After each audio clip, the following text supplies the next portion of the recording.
ጤና ይስጥልኝ። እንግዲህ አርሰናል የተለያዩ ተጫዋቾች ጋር ስሙ መያያዝ ከጀመረ ቆየት ብሏል። ዙቢሜንዲን ከዚህ ቀደም ብሎ እንደሚያስፈርም በተደጋጋሚ ይጠቀስ ነበር። እስካሁን ድረስ ዝውውሩ ባይጠናቀቅም ከቤንጃሚን ሼሽኮ እና ደግሞ ዮኬሬሽ ጋር በተደጋጋሚ ስሙ ሲጠቀስ ነበር። አሁን ሞሮፍ ወደ ሼሽኮ ያዘነበለ ይመስላል። ከዛ በተጨማሪ ደግሞ የግራ መስመር አጥቂ ላይ ከሮድሪጎ ጋር ስሙ ሲነሳ ነበር፣ ከኒኮ ዊሊያምስ ጋርም ስሙ ሲነሳ ነበር ማለት ነው። አርሰናል ከሚፈልጋቸውም ተጫዋቾች ከሚፈልግበት ቦታ አንጻር አንዳንድ ነጥቦችን ለማንሳት ነው። ግን በዋናነት አርሰናል ምን ይፈልጋል፣ አሁን ዝውውሩ ላይ የሚፈልገው ምን አይነት ቦታዎች ነው የሚለውን ቀድሜ ለመጥቀስ ልሞክር። እንግዲህ አንደኛው ከዙቢሜንዲ ጋር የተገናኘው አንድ 6 ቁጥር ያስፈልጓል። ጆርጊኖ ወደ ፍላሚንጎ ስለሄደ የዛ አንደኛ 6 ቁጥር ላይ ተተኪ ይፈልጋል ቡድኑ። አት ሴም ታይም ደግሞ ሞር ሪላያብል የሆነ 6 ቁጥር ያስፈልጓል። ተፈጥሯዊ 6 ቁጥር ማለት ነው፣ ለረዥም ጊዜ ሊያገለግለው የሚችለው ማለት ነው። በዛ ምክንያት 6 ቁጥር ማስፈረሙ የማይቀር ነው። የጊዜ ጉዳይ ነው እንጂ ዙቢሜንዲ መፈረሙ የሚቀር አይመስለኝም። አንደኛው ይሄ ነው። ሁለተኛው ደግሞ ደንበኛ የቦክስ አጥቂ ይፈልጋል፣ ስትራይከር ይፈልጋል ማለት ነው። ስለዚህ የቦክስ ፕሬዘንስ ስለሚፈልግ በዛ ምክንያት ደግሞ የፊት አጥቂ ማስፈረሙ አይቀርም። ቤንጃሚን ሼሽኮም ወደ ቡድኑ መምጣት የሚቀር አይመስልም፣ የጊዜ ጉዳይ ነው። ሌላ ሶስተኛው ቦታ እንግዲህ እንደ ወጪው ነው የሚታየው። የፔሳርም ጉዳይ አለ። እነዚህ አይነት ተጫዋቾች ላይ የሚያወጣው ወጪ ታይቶ ቢ በግራ በኩል ደግሞ ግራ ማጥቃት ላይ ደግሞ አፕግሬድ ማድረግ ስላለበት በማርቲኔሊ ሊቀጥል ስለማይችል በትሮሳር ሊቀጥል ስለማይችል አፕግሬድ ማድረግ ስላለበት እንደ ሮድሪጎ አይነት ተጫዋች ቢ ሊያመጣ ይችላል ማለት ነው። እኔ አሁን ሶስቱ በብዛት የሚጠቀሱት እነዚህ ሶስቱ ናቸው። ነገር ግን በተጨማሪ ባለፈውም የሰራሁት ቪዲዮ ላይ ዋንጫ እንዲያሸንፍ አርሰናል ምን ያድርግ የሚል አይነት ቪዲዮ የሰራሁት ላይ ሄዳችሁ መመልከት ትችላላችሁ። አንድ የጠቀስኩት የኦደጋርድን ቦታ አፕግሬድ ማድረግ አለበት። ምክንያቱም አርሰናል ማጥቃቱ በተለይ በዚህ ሲዝን በጣም ተገማች ነበር። ምክንያቱም ኳሶች ሁሉ በመስመር በኩል ነበረ ፕሮግረስ ወደፊት ሲያደርጉ የነበረው፣ በተለይ ደግሞ በቀኝ መስመር በኩል በነ ቡካዮ ሳካ እና በነ ኦደጋርድ በኩል ማለት ነው። ቡድኑ ከሚድ ሰርድ ወደ አታኪንግ ሰርድ በተለይ ፕሮግረስ ሲያደርግ በቀኝ ፍላንክ ነው ማለት ነው። ይሄ ደግሞ የበለጠ ተገማች አድርጎታል። ምክንያቱም ኳሶች በአብዛኛው ክሮስ ስለነበረ የሚደረጉት ይህን ፕሪዲክታቢሊቲ ለማጥፋት ወይ ተገማች እንዳይሆን የሚያስችለው ደግሞ ሴንትራል ፕሮግሬሽን ሲጨምር ነው ማለት ነው። ለሴንትራል ፕሮግሬሽን የሚሆኑ ተጫዋቾችን ከዚህ በፊትም ሜንሽን አድርጌ ነበረ። እነሱን ለማስፈረም አንደኛው መሞከር ነው። ኢቨን አስቶን ቪላ እንደ ሞርጋን ሮጀርስም አይነት ተጫዋች ሴንትራሊ ፕሮግሬስ እንዲያደርግ በጣም ሊረዳው ይችላል ቡድኑን ማለት ነው። ከዛ በተጨማሪ ደግሞ እንደ ፍሎሪያን ቪትዝ አለ ደግሞ ወደ ሊቨርፑል እየሄደ ያለ ተጫዋች ነው። ነገር ግን አንደኛው አማራጭ የሚሆኑ እንደዚህ አይነት ተጫዋች ነው ማለት ነው። ነገር ግን እኔ እንደ አንድ ኦፕሽን የማየው ከዚህ በተጨማሪ ግራ ላይ ማርቲኔሊን አፕግሬድ ለማድረግ ሮድሪጎን አይነት ተጫዋች ካስፈረመ ሮድሪጎ መምጣቱ ወደ ቡድኑ ከግራ መስመር አጥቂነቱ በተጨማሪ ይሄን ሴንትራል ፕሮግሬሽን ላይ ቡድኑ ላይ ኮንትሪቢዩት ሊያደርግ የሚችለው ተጫዋች ነው። አሁን ኒኮሊ ዊሊያምስን የማስፈረም እድል ቢኖረው እና ሮድሪጎን የማስፈረም እድል አርሰናል ቢኖረው እኔ ወደ ሮድሪጎ ቢያዘነብል ብዬ ነው የማስበው። ምክንያቱም የግራ መስመር አጥቂነት በተጨማሪ ሴንትራል ፕሮግሬሽን ላይ ተጨማሪ አገልግሎት ሊሰጠው ስለሚችል ማለት ነው። ሞር ቨርሳቲሊቲው ሴም ታይም በጠባብ ስፔሶች ሞር ኮንጀስትድ ኤሪያ ላይ መጫወት መቻሉ ሮድሪጎን በጥልቅ ተነስቶም እንዲጫወት ያስችለዋል ማለት ነው። ወደፊት ሴንትራል ፕሮግረስ ማድረግ ይችላል ማለት ነው። ፕላስ 10 ቁጥር ሆኖ ተጫውቷል። ሳንቶስ እያለ ወደ ሪያል ማድሪድ ከመምጣቱ በፊት 9 ቁጥር ሆኖ ተጫውቷል፣ 10 ቁጥር ሆኖ ተጫውቷል። የግራ መስመር አጥቂ የቀኝ መስመር አጥቂ ሆኖ ተጫውቷል ማለት ነው። በሁሉም ረገድ ጥሩ ነው። ፕላስ ደግሞ ለቡካዮ ሳካም እንግዲህ እረፍት መስጠት በሚያስፈልግበት ጊዜ የቀኝ መስመር አጥቂ መሆን ይችላል ማለት ነው። ቨርሳቲሊቲው ሮድሪጎን ተመራጭ ያደርጓል ብዬ አስባለሁ። ነገር ግን ከነዚህ ነገሮች አንጻር እነዚህ ሶስት ተጫዋቾች ተምኔሉ ላይ የተመለከታችኋቸው ሶስቱ ተጫዋቾች ሼሽኮ፣ ዙቢሜንዲ እና ሮድሪጎ ብዙ ነገሮች የአርሰናልን ችግሮች ይቀርፋሉ ብዬ አስባለሁ። እነዚህ ሶስት ተጫዋቾች ለአርሰናል ቢያስፈርም አርሰናል ማለት ነው በጣም እጅጉን ተጠቃሚ ይሆናል ብዬ አስባለሁ። ብዙ ችግሮችንም ይቀርፋል ብዬ አስባለሁ። እነሱ ምን ናቸው የሚለውን ለመጥቀስ መሞከር ነው። ከሚድፊልድ አንጻር እንመልከት፣ ከዙቢሜንዲ አንጻር ማለት ነው። ሚድፊልድ ኮንትሮል ለማግኘት ፕላስ ደግሞ ሞር የበለጠ ቡድኑ ከኋላ መስርቶ ለመውጣት ሲሞክር እና ሴንትራሊ ፕሮግረስ ለማድረግ ሲሞክር አንድ ደንበኛ ጥሩ ቴክኒካሊ ጥሩ የሆነ 6 ቁጥር ያስፈልጓል። ይሄንን ነው የሚሰጠው ዙቢሜንዲ ማለት ነው። ሞር ሪላያብል የሆነ ተፈጥሯዊ 6 ቁጥር ነው ዙቢሜንዲ ማለት ነው። ከዛ በተጨማሪ ደግሞ ተፈጥሯዊ 6 ቁጥር አሁን በዙቢሜንዲ አማካኝነት መኖሩ ሌላ ምን ይጨምራል? ዴክላን ራይስ ቦክስ ቱ ቦክስነቱ ላይ ሞር ፎከስ እንዲያደርግ ይረዳል። የበለጠ ለቦክስ ይቀርባል፣ ግቦች ማስቆጠር ይችላል። የበለጠ ኢምፓክትፉል ይሆናል ማለት ነው ቦክስ ቦክስ ሲጫወት ማለት ነው። ዴክላን ራይስንም የበለጠ አንሊሽ ማድረግ ይቻላል ማለት ነው። ደንበኛ ናቹራል 6 ቁጥር በዙቢሜንዲ አማካኝነት ከቨር ሲደረግ ያ ቦታ ማለት ነው።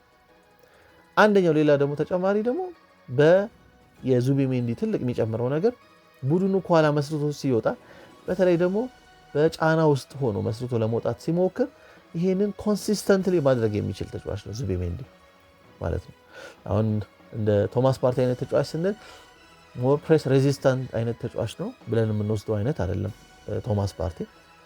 ዙቢሜንዲ ግን ጫናዎችን ሬዚስት ማድረግ የሚችል አይነት ተጫዋች ነው።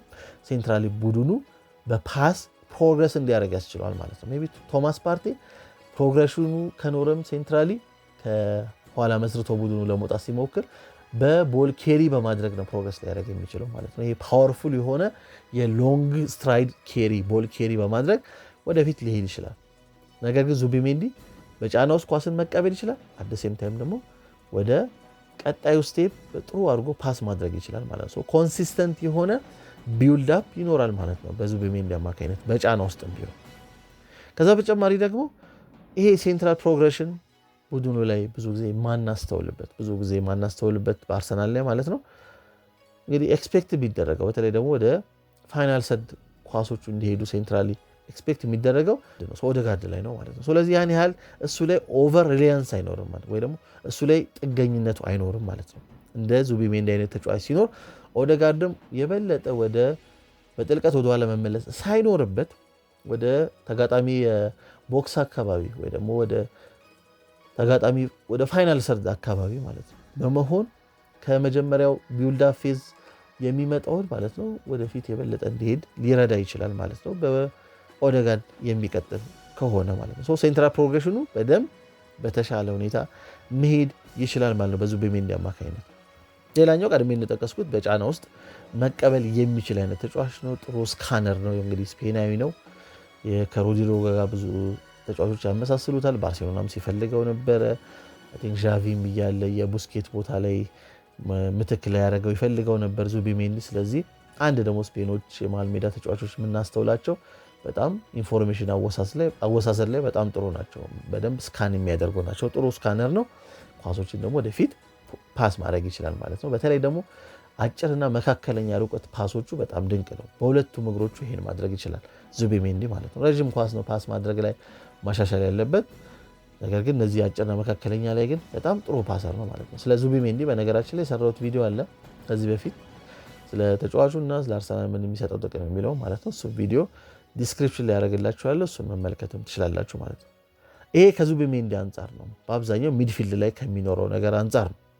ሌላኛው ከአጥቂ ከስትራይከር አንጻር ምን አይነት አገልግሎት ሊሰጥ ይችላል ቤንጃሚን ሼሽኮ የሚለውን ደግሞ አንደኛ ቡድኑ እንግዲህ ኮንሲስተንት የሆነ ግባግቢ የለውም አርሰናል ማለት ነው። በዚህ ሲዝንም ካይ ሃቨርትዝ ነው እንግዲህ የኮከብ ግባግቢ ሆኖ የጨረሰው ለረዥም ጊዜ በጉዳትም ርቆ ማለት ነው። ስለዚህ ቡድኑ ኮንሲስተንት የሆነ ሪላያብል የሆነ ጎል ስኮረር ያስፈልገዋል። ደንበኛ የቦክስ አጥቂ ማለት ነው። ይሄን አንድ ይሰጠዋል ማለት ነው። ያን ያህል በጣም ክሊኒካል የሆነ የፊት አጥቂ ነው የምንለው ባይሆንም ግን ገና ነው። ገና እድሜው ስንት ነው? 21 እና 22 ነው እድሜው። በደንብ ማደግ የሚችል አይነት ተጫዋች ነው ማለት ነው። በጊዜ ሂደት ራሱ በደንብ ማሻሻል ይችላል። አብዛኛው አጫወቱ ባለፈውም ስጠቅስ ነበር የዮኬሬሽ እና ሼሽኮን ባነጻጸርኩበት ቪዲዮ ላይ በለጠ ሌዋንዶስኪን የሚመስል አይነት አጫወት ያለው ተጫዋች ነው ማለት ነው። ሞር የተወሰነ ቴክኒካል ፍሌር ነገር እንመለከትበታለን። ፕላስ ደግሞ ጥሩ ሹተር ነው አት ሴም ታይም ከቦክስ ውጭ። ስለዚህ ያን ደንበኛ ደግሞ ኤሪያሊ ደግሞ አስደናቂ ነው። እንግዲህ ፊዚካሊም ለፕሪሚየር ሊጉ አት ሴም ታይም ኤሪያል ደግሞ ዶሚኔት ማድረግ ይችላል። ክሮሶች ደግሞ በብዛት ለሚጠቀም እንደ አርሰናል አይነት ቡድን ደግሞ አስቸጋሪ በሆኑ ሲቹዌሽኖች ላይ ደግሞ እነዛን ክሮሶች በማድረግ ግቦችን ማግኘት የሚችልበት እድል ይፈጥራል ማለት ነው። ኮንሲስተንት የሆነ ጎል ስኮረር እንዲኖረው ያደርጋል። ሌላኛው ደግሞ እንደዚህ አይነት እንግዲህ በሳይዙ በኤሪያል አቢሊቲው የተካነ የፊት አጥቂ እንዲኖር ያስችሏል ማለት ነው። ፕላስ የፔናልቲ ቦክስ ፕሬዘንስ ሁልጊዜም ይኖራል ማለት ነው። ኦፍኮርስ አሁን የኤሪያል አቢሊቲ ሜይ ቢ ካይ ሃቨርትዝ በቁመቱም ረዘም ስለሚል ያን ኤሪያል አቢሊቲ በካይ ሃቨርትዝ አማካኝነት ቡድኑ ሊያገኝ ይችላል። ነገር ግን በደንብ በጥልቀት ወደኋላ ተመልሶ የሚገባ አይነትም ተጫዋች ስለሆነ ሜሪኖም በነበረ ጊዜ በጥልቀት ወደኋላ የሚመለስ ድሮፕ የሚያደርግ አይነት ተጫዋች ስለሆነ ኮንሲስተንትሊ እዛ ቦክስ ውስጥ ፕሬዘንስ አይኖረውም ቡድኑ ማለት ነው። በእንቅስቃሴ ወደኋላ መመለሳቸው የፊት መስመር ተጫዋቾች የበለጠ የፎልስ ናይን አይነት ባህሪ ስለምንመለከትባቸው ማለት ነው። ነገር ግን እንደ ቤንጃሚን ሼሽኮ አይነት ደግሞ ደንበኛ የፊት አጥቂ ስለሆነ ደንበኛ የ9 ቁጥር ተጫዋች ስለሆነ እዛ ቦክስ ውስጥ ሬጉላርሊ ፕሬዘንሱ ይኖራል ማለት ነው። ያ ደግሞ የበለጠ እድሎችን ኤሪያሊ ማግኘት ይቻላል። ደንበኛ የቦክስ ፕሬዘንስ ይኖረዋል ማለት ነው። ከዛ በተጨማሪ አርሰናል አንደኛ በጣም የተቸገረበት ፊት አጥቂም ሲያስፈርም ግምት ውስጥ በዋናነት ማስገባት ያለበት ከሎ ብሎክ ጋር ሲጫወት ነው። በዚህ ሲዝን አንደኛ የተመለከት ነው ወደኋላ ካፈገፈጉ ቡድኖች ጋር በሎ ብሎክ ከሚጫወቱ ቡድኖች ጋር ግብ ማስቆጠር ብቻ ሳይሆን የግብ ዕድሎችን መፍጠር ሲቸገር አስተውለናል ማለት ነው። ለእንደዚህ አይነት ጊዜ በጠባብ ስፔስ መጫወት የሚችል የፊት አጥቂ መኖሩ ከነዚህ ሎ ብሎክ ቡድኖች ጋር መኖሩ በጣም ጠቃሚ ያደርገዋል ማለት ነው። ሼሽኮ ደግሞ ከዩኬሬሽን በተሻለ ቴክኒካል ፍሌር ያለው አይነት ተጫዋች ነው ማለት ነው። ጥሩ ፉትወርክ ያለው ተጫዋች ነው ማለት ነው። በተሻለ ሁኔታ በጠባብ ስፔሶች ላይ የመጫወት አቢሊቲ ያለ ጥሩ ሊንክ አፕ ፕሌየርም ነው። አንድ ሁለት ተጫውቶ የመሄድም አይነት አቅም አለው ማለት ነው። ከዚህ አንጻር የበለጠ እንደዚህ በሎ ብሎክ የሚጫወቱ ቡድኖችን ብሬክ ለማድረግም እድል ይሰጣል ማለት ነው። ከቦክስ ውጭ በደንብ መሞከር የሚችል ግቦችን ማስቆጠር የሚችል በጣም ፓወርፉል የሆነ ሹት ያለው አይነትም ተጫዋች ነው ማለት ነው። ሌላኛው ደግሞ እንግዲህ ቀድሜ እንደጠቀስኩት ኮንሲስተንትሊ ክሮሶችን ሊያጠቃ የሚችል ከዋይድ ኤሪያዎች የሚመጡ ክሮሶችን ሊያጠቃ የሚችል አይነት የፊት አጥቂ ይኖረዋል እዛ ቦታ ላይ ማለት ነው። ፕላስ ደግሞ በትልልቅ ጨዋታዎች ላይ እንግዲህ ተከላካዮችን ሞር ቡሊ የሚያደርግ አይነት በፊዚካሊቲ ሊሆን ይችላል፣ በእንቅስቃሴ ሊሆን ይችላል ይኖረዋል ፊት መስመር ላይ ማለት ነው። ከዚህ በፊት እንግዲህ አርሰናልና ቼልሲ ሲጫወቱ ዲዲዬ ድሮግባ የአርሰናልን የመሃል ሜዳ ተከላካዮች በተደጋጋሚ እንግዲህ ቡሊ ሲያደርጋቸው በተደጋጋሚ ግቦች ሲያስቆጥሩ ተመልክተናል ማለት ነው። እንደዚህ አይነት ፊዚካሊ ስትሮንግ የሆነ ፊት መስመር ላይ መኖሩ እንግዲህ ትልልቅ ጨዋታዎች ላይ በትንንሽ አጋጣሚዎች በሃፍ ቻንስስ ግቦችን ወይ በጥቂት ቻንሶች ግቦችን እንዲያስቆጥርም ይረዳዋል። ፕላስ ደግሞ የበለጠ የሳይኮሎጂካል ሞር አድቫንቴጅ ይኖረዋል ማለት ነው። የተጋጣሚ ቡድን ተከላካዮችን የበለጠ ዶሚናንት ሆኖ መታየት ሲችል ማለት ነው። ይህንን አይነት ቅርጽ ይሰጠዋል ማለት ነው። ልጁም ታዳጊ ነው ገና በደንብ ከዚህ የበለጠ ማደግ ይችላል። ጥሩ ኮቺንግ በጥሩ ሁኔታ ኮች ከተደረገ ደግሞ የበለጠ አቅሞችን ጨምሮ መሄድ ይችላል ማለት ነው። ሶስተኛው ደግሞ ሮድሪጎ ነው። እንግዲህ ሮድሪጎ ደግሞ ይሄ አታኪንግ ደብዝ ሊሰጠው ይችላል፣ የማጥቃት ጥልቀትን ሊሰጠው ይችላል፣ ፕላስ ሴንትራል ትሬት መስጠት ይችላል። አሁን ቅድም የጠቀስኩት እዚህ ጋር ነው የሚመጣው ማለት ነው። አሁን አንደኛው ሮድሪጎ ሊሰጥ የሚችለው ቡካዮ ሳካ ላይ ያለው ጥገኝነቱ ማለት ነው። በተለይ ቡካዮ ሳካ 1v1 እንግዲህ 1v1 ማሸነፍ የሚችለው ብቸኛው ተጫዋች ነው አርሰናል ውስጥ የሚገኘው ቡካዮ ሳካ ነው፣ በጥሩ ሁኔታ 1-1 ማሸነፍ የሚችል። ስለዚህ ይህን ጥገኝነት ያን ባላንስ በሌላ በኩል ያ ባላንስ ቢፈጠር ኖሮ በዚህ በማርቲኔሊ በኩል እንደ ቡካዮ ሳካ በማንኛውም ሁኔታ ውስጥ 1-1 ማሸነፍ ቢችል ማለት ነው። ቢኮዝ ማርቲኔሊ በአብዛኛው ስፔስ የሚፈልግ አይነት ተጫዋች ነው። ከስፔስ ጋር ነው ያን 1v1 ማሸነፍ የሚችለው። ሮድሪጎ ግን በጠባብ ስፔስም 1v1 ማሸነፍ የሚችል አይነት ተጫዋች ነው። የበለጠ ለዞም በሰፊ ስፔስ ከማሸነፍ ይልቅ እንደ ደንበኛ ኤክስፕሎሲቭ እንደሆኑ የመስመር አጥቂዎች ማለት ነው እሱ የበለጠ በጠባብ ስፔስ 1v1 ማሸነፍ የሚችል አይነት ተጫዋች ነው። ይህም ባላንስ መፍጠር ይችላል። ቡካዮ ሳካ በአንድ በኩል ሮድሪጎ በአንድ በኩል ሲሆን ማለት ነው ሙሉ ለሙሉ እስካሁን እየሆነ ካለው በክሬቲቪቲ አንጻር ማለት ነው ከቡካዮ ሳካ ላይ ያን ጥገኝነት መቀነስ ይችላል ማለት ነው አንደኛው። ሁለተኛው ደግሞ እንግዲህ ማርቲኔሊና ትሮሳርድ ናቸው በዛ ቦታ ላይ የሚሰለፉት። እነሱ ሞር ኦፍ ዊድዙን ነው ሊሰጡት የሚችሉት። ሴንትራል ዞን ላይ ሞር ክሬቲቪቲ ሊሰጡን አይችሉም ማለት ነው። ነገር ግን ሮድሪጎ ቀድሜም እንደጠቀስኩት ሲጀመር ሴንትራል ዞን ላይ የሚጫወት አይነት ተጫዋች ነው። ለብራዚል ብሔራዊ ቡድን ኔይማር በጉዳት ምክንያት ዞር ካለ በኋላ 10 ቁጥር ሆኖ በተደጋጋሚ ሲጫወት ተመልክተናል። ቀድሜ እንደጠቀስኩትም ለሳንቶስ በተመሳሳይ 10 ቁጥር ሆኖ 9ም የግራ መስመር አጥቂም የቀኝ መስመር አጥቂም ሆኖ ተጫውቷል እና በደንብ በጥሩ ሲስተም ጥሩ ስትራክቸር ባለው ቡድን ውስጥ በደንብ ኦፕሬት ማድረግ የሚችል አይነት ተጫዋች ነው። ሴንትራሊ ቡድኑ ፕሮግረስ እንዲያደርግ በጣም ሊረዳ የሚችል አይነት ተጫዋች ነው ማለት ነው። አስደናቂ የሆነ ድሪብለር ነው ባይባልም ነገር ግን በጣም ድንቅ የሆኑ ቴክኒካል አቢሊቲ ያለው አይነት ተጫዋች ነው ማለት ነው። ቴክኒካሊ በጣም አስደናቂ ተጫዋች ነው ማለት ነው ሮድሪጎ ማለት ነው። ሞሮፍ የመስመር አጥቂ ሳይሆን ሞሮፍ ኤክስፕሎሲቭ ዊንገር ወይ ፒውር ንጹህ ዊንገር ሳይሆን ሞሮፍ የዋይድ አታከር ወይ ደግሞ ዋይድ ፕሌይሜከር አይነት ሚና ተጫዋች ነው። የፕሌይሜኪንግ አቢሊቲ ስላለው ሴንትራሊ ገብቶ ደግሞ ያን ማድረግ ይችላል። ድንቅ ክሎዝ ኮንትሮል ያለው ተጫዋች ነው። ፈጣን እግሮች አሉት። ኩዊክ ፊት ነው ያለው። ፈጣን እግሮች አሉት። በተለይ ደግሞ እነዚህ የፈጣን እግሮቹ የበለጠ የሚጠቅሙት በእነዚህ ታይት ስፔሶች ወይ ደግሞ ሃፍ ስፔሶች ላይ ያን ነገር ማሳየት ይቻላል። ፕላስ ደግሞ ተከላካዩን ትክክለኛው ሰዓት ለማለፍ የሚችልበት ሞመንት በመጠበቅ ላይ በጣም ስማርት ነው ማለት ነው። ሞሮፍ አክሰለሬት ሳይሆን የሚያደርገው እንደ መስመር አጥቂዎች፣ እሱ ደግሞ በተቃራኒው ዲክስለሬት ነው የሚያደርገው ማለት ነው። ወይም ዲክስለሬሽን ነው የሚጠቀመው። ያ ማለት እንግዲህ ተጋጣሚ ቡድን ተከላካይን ለማለፍ ሲሞክር የበለጠ በዛው አክሰለሬት አድርጎ በፍጥነቱን ከመጠቀም ይልቅ ሞር ዘግየት ማለት ዝግ በማድረግ ማለት ነው። ኦን ፐርፐዝ ማለት ነው። ዝግ በማድረግ ድንገት ማለት ነው። ተከላካዩ እንግዲህ ዝግ ሲያደርግበት ወደ መቆም ሲሄድ ማለት ነው ባልተጠበቀበት ወይ ታይሚንጉን ባልጠበቀበት ሰዓት ማለት ነው ድንገት ወደ እንግዲህ እሱን ለማለፍ ሙከራ ያደርጋል ማለት ነው። ሞሮፍ ከአክሰለሬሽን ይልቅ ሞሮፍ ዲክስለሬሽን የሚጠቀም ቦዲ ፌንቶችን የሚጠቀም ሞሮፍ ታይሚንጎችን የሚጠቀም አይነት ተጫዋች ነው ማለት ነው። ስፔስ ብቻ ሳይሆን ጥሩ ታይሚንግ እና ቦዲ ፌንቶችን የሚጠቀም አይነት ተጫዋች ነው ማለት ነው። ሰብሮ ወደ ውስጥ መግባት ላይ የምናስተውልበት ተጫዋች ነው በተመሳሳይ ሁኔታ ማለት ነው። ሴንትራል ዞኖች ላይ በደንብ ኦፕሬት ማድረግ የሚችል ተጫዋች ነው። ከኦፕን ስፔሶች ክፍት ቦታ በደንብ እነ ማርቲኔሊ አይነት እነ ቪኒሺየስ አይነት ከሚመቻቸው ክፍት ቦታ ይልቅ ለዛውም የበለጠ እንደዚህ አይነት ሞር ታይት ስፔሶች ላይ ደግሞ በደንብ ኦፕሬት ማድረግ የሚችል አይነት ተጫዋች ነው። በአብዛኛው ኮምቢኔሽን አንድ ሁለት ጨዋታዎች ላይ በደንብ ሊንክ አፕ አድርጎ መጫወት የሚችል ተጫዋች ነው ማለት ነው። እነዚህ ሞር ፍጥነቶችን ከመጠቀም ይልቅ ደግሞ ሞር የሰውነት እንቅስቃሴዎችን ለመጠቀም የሚመርጥ አይነት ተጫዋች ነው ማለት። በዚህ አማካይነት ነው እንግዲህ 1v1 ተጫዋቾችን ተጋጣሚ ተጫዋችን የሚያልፈው ማለት ነው። እንደዛም ሆነ ያው ድሪብሊንጉ በ90 ደቂቃ እስከ 3.1 ስኬታማ የሆኑ ድሪብሎችን የሚያደርግ አይነት ተጫዋች ነው። ለዋይድ ፕሌይሜከር ጥሩ ቁጥር ነው። ከአቨሬጅ በላይ የምንለው አይነት ቁጥር ነው። ከማርቲኔሊ አይነት ተጫዋች ደግሞ ወደ 2.2 በጨዋታ ላይ ያስመዘግብ የሚችል ደግሞ በጣም ጥሩ ነው ማለት ነው። እንደ ሳካ አይነት ደረጃ ባይደርስም ነገር ግን ጥሩ ዲሰንት ሊባል የሚችል የድሪብሊንግ ቁጥሮች አሉት ማለት ነው። እንግዲህ ቀድመን እንደጠቀስነው የማጥቃቱ የአርሰናል አብዛኛው ፕሪዲክቴብል ሆኗል ብለናል። ከዋይድ ክሮስ የሚገኙ አይነት ነገር የግብ ዕድሎች ለመፍጠር ነው የሚሞከረው። ይሄ ደግሞ ከዛ ባለፈ ሴንትራሊ ፕሮግረስ ለማድረግ ቡድኑ ካስፈለገ ማለት ነው ይህን ነገር መስጠት ይችላል ማለት ነው። ብዙ አይነት አገልግሎት ነው የሚሰጠው። እንግዲህ አርቴታ የሚወዱ አይነት ተጫዋች ሞር ቨርሳታይል የሆኑ ተጫዋቾችን ነው። ሞር የአንድ ቦታ ስፔሻሊስት የሆነ ተጫዋችን ሳይሆን ሞር ቨርሳታይል የሚሆን ብዙ ቦታ ላይ መጫወት የሚፈልግ አይነት ተጫዋችን ነው የሚፈልገው። ሮድሪጎ ደግሞ 9 ቁጥር መሆን ይችላል። በቡካዮ ሳካ በኩል በቀይ መስመር አጥቂ መሆን ይችላል። ግራ መስመር አጥቂ መሆን ይችላል። እሱ የግራ መስመር አጥቂነቱን ቢመርጥም ማለት ነው ሴንትራሊ መጫወት ይችላል ማለት ነው።